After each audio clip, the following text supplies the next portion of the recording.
Morning. এক্ষুনি একটা phone এসেছিল, সেই ফোনের ভিত্তিতে কিছু ইনফরমেশন দিতে চাই।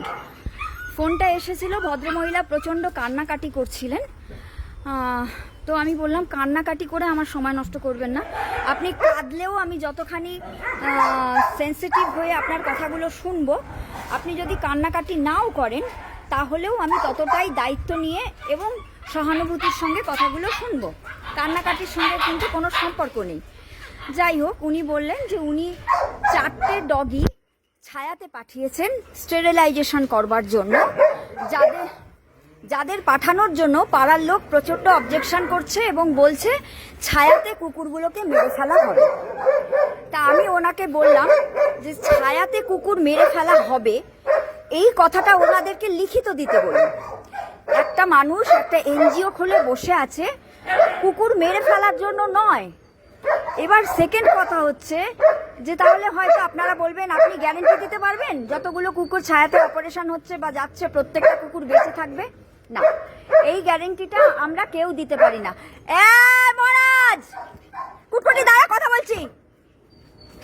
এই গ্যারেন্টিটা কেউ দিতে পারি না।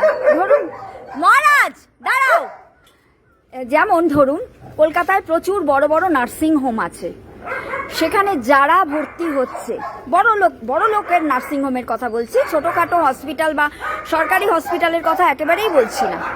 যেখানে বড় বড় ব্যবস্থা আছে সেখানে যে সমস্ত পেশেন্টরা যাচ্ছে তারা প্রত্যেকে কি বেঁচে থাকছে?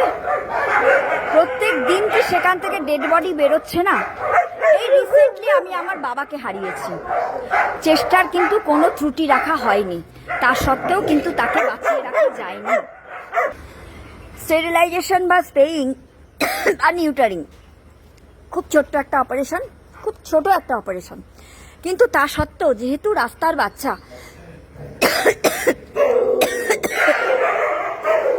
তাদের শারীরিক কি অবস্থা আছে সেটা কিন্তু বাইরে থেকে দেখে বোঝা সম্ভব নয়। তো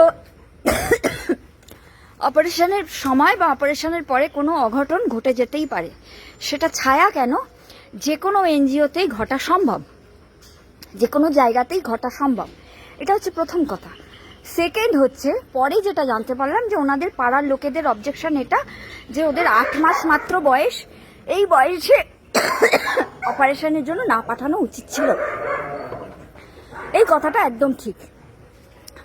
আমাদের দেশি কুকুর 7 মাস বয়সে ম্যাচিওর হয়ে যায়, এটা হচ্ছে থিওরিটিক্যাল।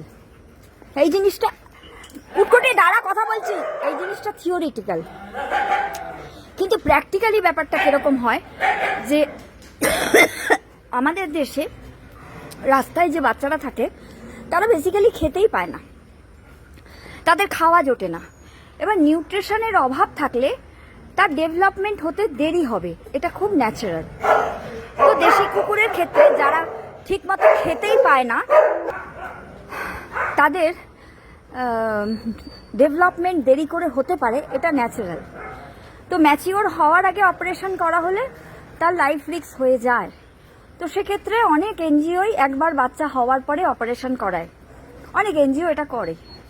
কিন্তু কোনো এনজিও সে ছায়াই বলুক বা অন্য যে কোনোই হোক, তাদের কাছে পাঠালে এই কুকুরটা মরে যাবে, এই যে কথাটা, এটা কিছু মানুষের নোংরামি।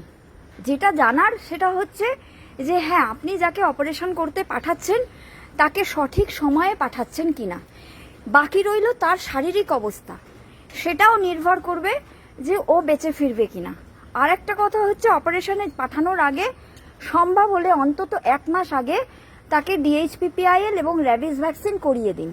তার কারণ যে কোনো এনজিও সেখানে বিভিন্ন ডগ বিভিন্ন এলাকা থেকে আসছে, তারা আদৌ কোনো রকম রোগ বহন করছে কিনা সেটা বোঝা সবসময় সম্ভব হয় না।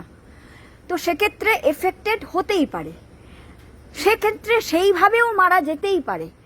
তো সেগুলোকে আপনাদের মাথায় রাখতে হবে, তাহলে আপনি যে বাচ্চাটাকে পাঠাচ্ছেন সে সুস্থভাবে নিশ্চয়ই ফিরে আসবে। এবং এই এনজিও খারাপ, ওই এনজিও খারাপ, এখানে গেলেই মরে যাবে, সেখানে গেলেই মরে যাবে, এই ফালতু কথাগুলো বলার প্রয়োজন হবে না। Be careful.